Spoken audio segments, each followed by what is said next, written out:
Very good morning. Good morning to you. And by the way, you described me as an arch Remainer. You know, I am above all, I hope, a Democrat. And I think it's wrong that the Prime Minister is trying to force through a deal which has so little support in the country. You know, it's not surprising that both Leavers and Remainers oppose it, because it doesn't live up to the promises that were made at the time of the referendum, and it doesn't begin to match the benefits. But you are an arch Remainer, right? I mean, you voted Remain. I voted Remain. You would do again. I would do again. And you wish that we had a second referendum to try and reverse it. I would do again, but I don't think we can bring closure to this subject unless the people sign off the deal. The only way to bring any sort of legitimate, democratic, sort of final endorsement to this thing is if the people themselves have a vote. Well, actually, that's not the only option, because we could just leave. We could just do what many Brexiteers now feel would be the more pure option for Brexit, people who voted Brexit, which is just to leave. Well, you could do that, but it would be like, as John Major said yesterday, jumping off a cliff with nothing to cushion our fall when we reach the bottom. Now, if that's what the British people want to do, and I don't believe for 1 minute it will, then the only way we're going to get any sort of democratic endorsement of that is if the people themselves decide. Sorry, I was going to say, 17.4 million people believe that they gave a democratic mandate to the government to implement to start Brexit. a negotiation to take us out of the European Union. No, but with respect, the leaflet said, we will implement what you decide. It didn't say, we will start a negotiation, Susanna, and then we'll ask you to vote again on whether you like it or not. But they didn't say how to leave. And what I'm saying to you is... That's down to politicians. No, hold on a moment. Hold on a moment. What the Prime Minister is trying to do is force through a deal which will turn us into a regulatory satellite of the European Union.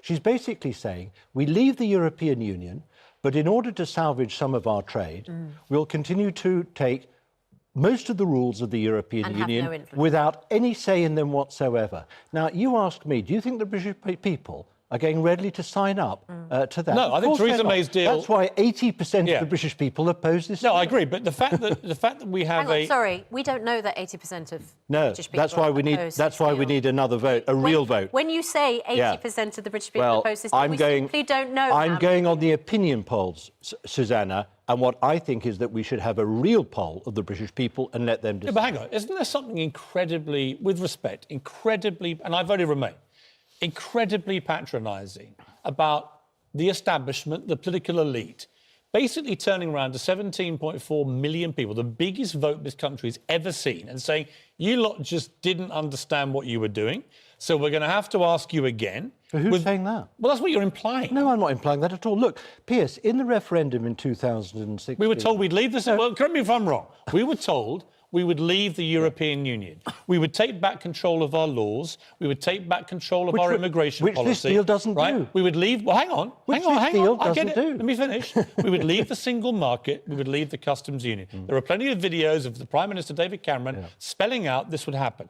And if we did take that decision, he said, it would be a once-only, once-in-a-lifetime vote. There would be no second vote, right? That would be it. People were very clear what they were voting for. But now, here's the detail of what politicians should then deliver is down to politicians. If they've been useless and inept, let me start shame on them. Let me start interviewing you. Yes. By saying this.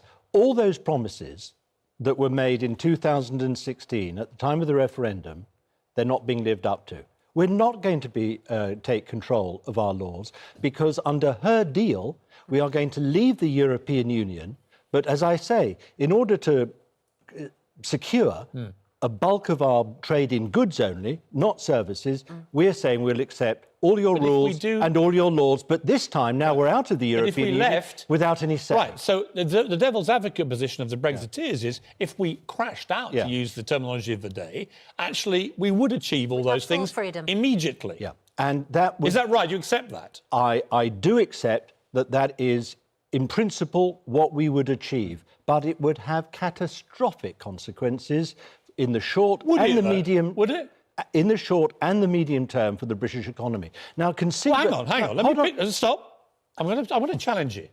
Well, I'd like to know why you think... No, hang on. I'm going to challenge... I'd like to explain. Yeah. Hang on. I can't get a word in here. No. I'm just going to ask you how you equate your apocalyptic warnings with what you said about whether Britain should enter the euro, right? You warned that if we didn't enter the euro, Piers, that would have... Well, hang on. This is hang on. Peter. Okay. Hang on. Let me finish my question. I must let you have your say, Piers. That would be wrong not to. Otherwise, I'll get complaints from the viewers about interrupting him, I'm afraid. I'm simply putting it to you that you repeatedly said that if we didn't enter the euro, it would be a financial disaster for this country. I didn't actually say that. I said we should retain the option of entering the euro because the risk would be that we would pay a big financial price. But we have... You said we pay an incalculable price in trade, investment and employment. Very similar to the warnings you're giving now. So my question to you, Lord Mandelson... We're 25 years away from that decision. I'm talking about the present. But the euro has turned out not to be a great idea.